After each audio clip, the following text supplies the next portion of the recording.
In a vast chamber of shimmering light, where leaders from across the galaxy gathered, a strange silence hung over the Council. The Galactic Council, an alliance of dozens of advanced species that had upheld peace for over 2,000 years, was stunned. No one could believe the message that had just arrived. Humanity, one of the Council's most recently admitted members and often regarded with a mix of curiosity and caution, had made a declaration that shattered every assumption about their nature. Humanity had declared war. For centuries, the Galactic Council had maintained a peace so enduring that conflict seemed unimaginable.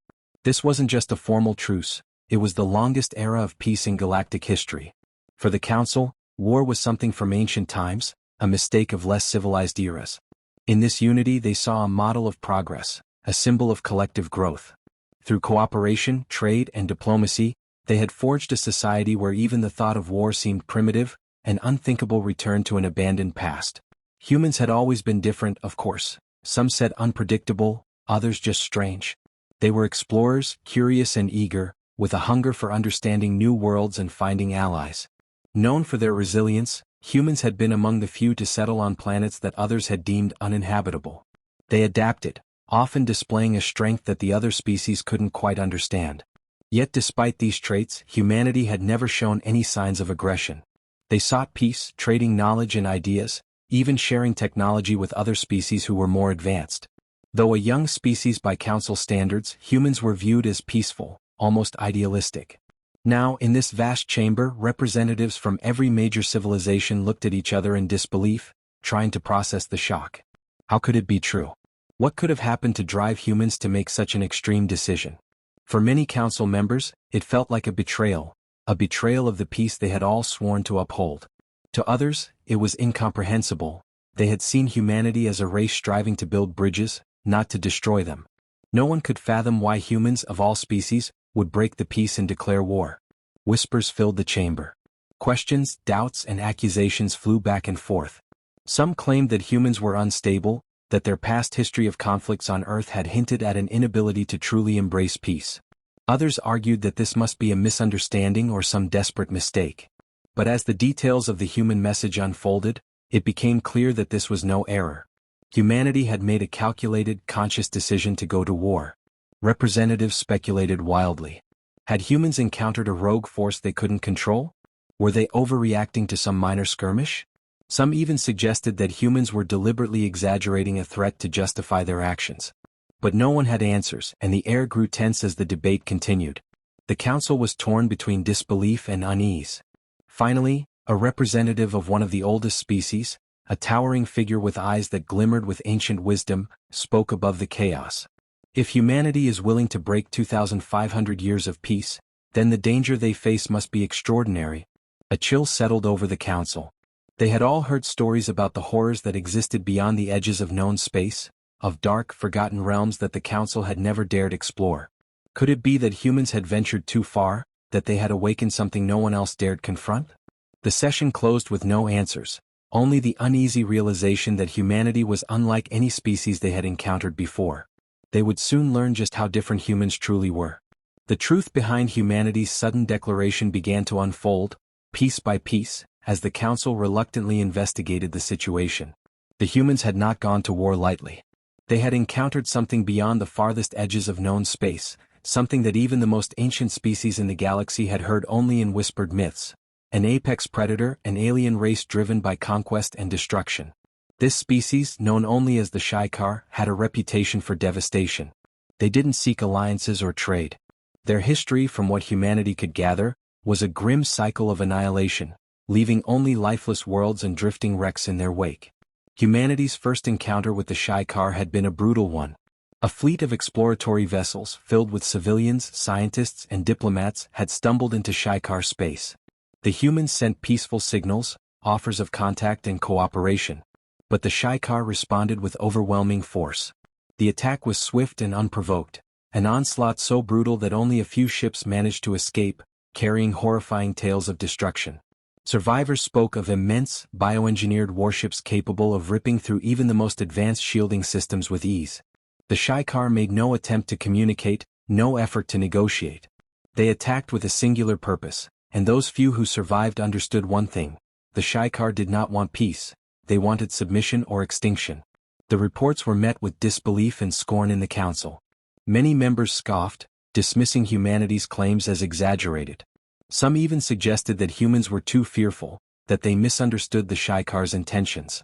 But those who had seen the humans' desperation began to realize the truth. The Shaikaar weren't a rogue faction or a minor threat. They were an empire of devastation, one that saw other species as little more than resources to be harvested or obstacles to be eradicated. In the wake of this knowledge, humanity had a choice. They could have retreated, huddled within the safety of council-protected space, pleading for aid.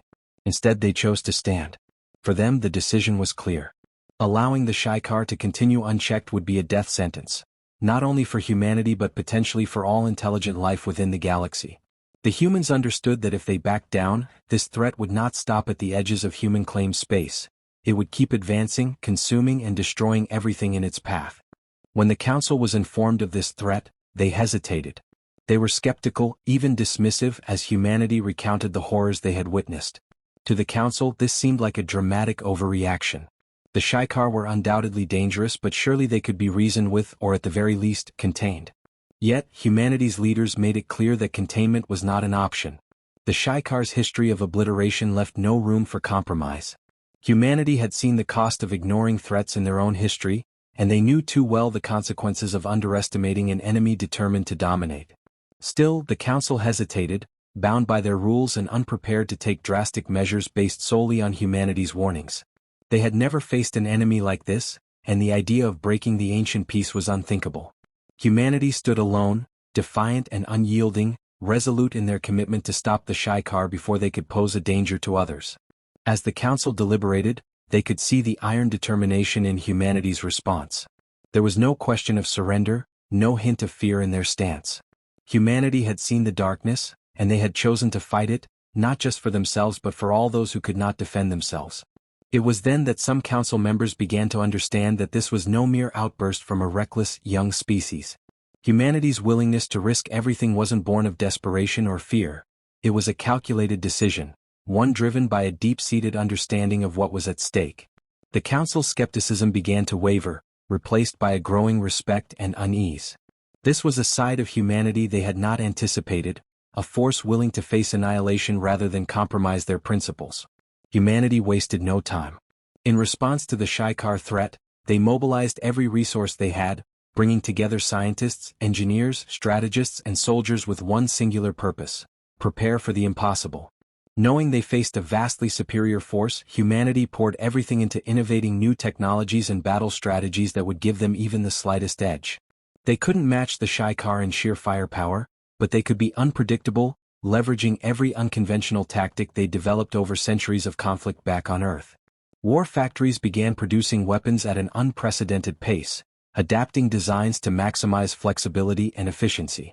Spacecraft engineers overhauled old models to make them faster and more agile, adding reinforced plating and improved shielding. Humanity knew they couldn't afford prolonged battles, so they crafted ships meant to hit hard and escape quickly, using coordinated strikes rather than open engagements. Humanity's scientists also turned to AI-assisted technology, designing systems that could analyze Shaikaar attack patterns in real time, giving human pilots critical information mid-battle. These AI units would help human forces adapt to the Shaikaar's fearsome bioengineered warships, which seemed almost alive in their movements. But technology alone wasn't enough. Humanity focused on guerrilla tactics honed over their long, chaotic history, adapting these to space combat. They planned ambushes, surprise strikes, and decoy maneuvers that would allow them to confront the Shaikaar without becoming sitting targets. They developed cloaking devices and created stealth drives to allow their fleets to approach undetected, slipping through enemy lines to strike at weak points. Humanity understood that if they fought the Shaikaar by traditional means, they would be outgunned and overwhelmed. Instead, they embraced asymmetry, preparing to strike when and where the Shaikaar would least expect it. The Galactic Council observed humanity's preparations with a mix of awe and skepticism. They had assumed humans were naive in declaring war, but as they watched, a realization began to dawn: humanity was relentless. They were willing to sacrifice everything, to fight a war on a scale that the Council itself had never considered. This was not just a reactionary move, it was a planned, disciplined effort to face down a seemingly invincible enemy. Some Council members began to waver, questioning their earlier dismissal of humanity's warnings.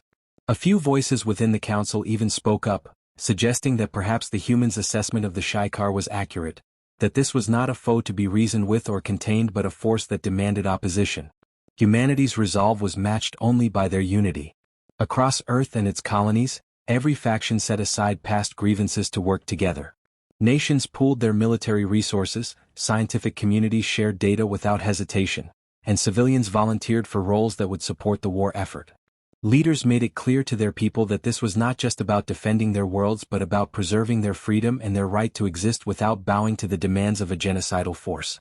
This unity, this shared sense of purpose, became humanity's greatest strength. As they prepared for war, humanity sent a final message to the Galactic Council, a message that held no request for aid, only a warning. We will face this threat alone if we must, but make no mistake, the Shaikar will not stop with us. When they come for you, remember that humanity chose to fight. Join us or stay silent, but know that we do this not just for ourselves but for every world that values its freedom. For the Council, this declaration sent a chill through the assembly. They watched as humanity's fleets amassed, bristling with weapons and determination. Despite their relatively young age among the stars, humanity's adaptability and defiance were unmistakable. This was no act of desperation but one of conviction. Humanity was ready to face the Shaikar head-on, even if it meant paying the ultimate price. And for the first time, the council members began to see humanity not as an enigma but as a force with the power to shape the galaxy. The day finally came when humanity struck, launching a coordinated assault against the Shaikar forward fleet. As their ships closed in, humanity's fleet was a testament to ingenuity and defiance. Every vessel had been adapted to face an overwhelming opponent, each tactic carefully crafted to maximize damage while minimizing exposure. Humanity's forces didn't engage directly. Instead, they attacked from all sides using hit-and-run strategies, baiting the Shaikar into traps, and employing stealth drives to evade detection. Humanity knew they couldn't win by sheer force, but they could chip away, using precision strikes to exploit weaknesses and disrupt the enemy. The Shaikar's bioengineered warships initially responded with brutal efficiency, unleashing a barrage that would have decimated any traditional fleet. But humanity's strategies had anticipated this.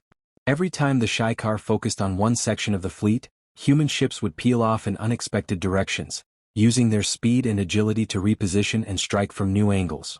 Humanity's unconventional tactics, honed through centuries of conflict on Earth, allowed them to stay one step ahead, a constant thorn in the Shaikar's side. It was a battle of attrition, one that humanity fought with the determination of a species that had nothing left to lose. The Galactic Council watched the battle unfold from afar, their screens filled with images of humanity's fierce engagement. They had seen wars in their own history, but never had they witnessed such a display of courage and creativity. Humanity wasn't fighting for conquest or power. They were fighting for survival, and every maneuver, every strategic retreat, every relentless strike against the Shaikar revealed an undeniable truth. Humanity would rather face total destruction than submit. As the battle raged on, the Shaikar forces began to falter, caught off guard by humanity's unpredictable tactics. The Council, for the first time, began to understand the nature of the threat humanity had warned them about. The Shaikar weren't just an enemy to humanity, they were a threat to every species in the galaxy. And yet, here was humanity, standing alone on the front lines, bearing the brunt of a fight that others were unwilling to join. Hours passed, and the battle grew fiercer. Casualties mounted on both sides, but humanity pressed on, refusing to yield. Against all odds, they began to turn the tide. With one final coordinated assault, humanity's fleet targeted the Shaikar command vessel, an immense bioship at the heart of the enemy formation. In a risky maneuver, human pilots sacrificed their ships, launching waves of missiles and energy blasts that tore through the Shaikar's defenses. The Shaikar's command vessel erupted in a massive explosion, sending shockwaves across the battlefield. It was a decisive blow, forcing the remaining Shaikar ships to retreat, leaving humanity victorious, if only for a moment. When the smoke cleared, humanity had won, but at a staggering cost. Ships were lost, lives sacrificed, and yet the message was clear. Humanity would not back down, no matter the price. Word of this battle spread across the galaxy, reaching the farthest colonies and the oldest worlds. Species that had once viewed humanity with suspicion now saw them in a new light, not as a fledgling race, but as protectors willing to stand against the darkness that others feared to face. In the days that followed, the Galactic Council reconvened. Their attitudes changed. No longer did they see humanity as an unpredictable upstart. Instead, they recognized a species willing to risk everything for the safety of others. There was a newfound respect, tempered with awe and a hint of fear. Some council members openly wondered if humanity's fierce independence might one day pose a threat to the council itself. But for now, there was only a deep gratitude that someone had been willing to take the first stand. Humanity's leaders sent one final message to the council, making their intentions clear. They would continue to fight, with or without the council's support, to ensure that the Shaikaar threat would never reach the heart of the galaxy. It was an act of defiance, a reminder that humanity would not be governed by fear or convention. The council sat in silence, considering this new reality. Humanity had faced an enemy that threatened them all, without hesitation or retreat. The peace they had taken for granted had been shattered, but it had been shattered with purpose. And for the first time, the Galactic Council understood the full measure of humanity's resolve, a force that would either save the galaxy or change it forever.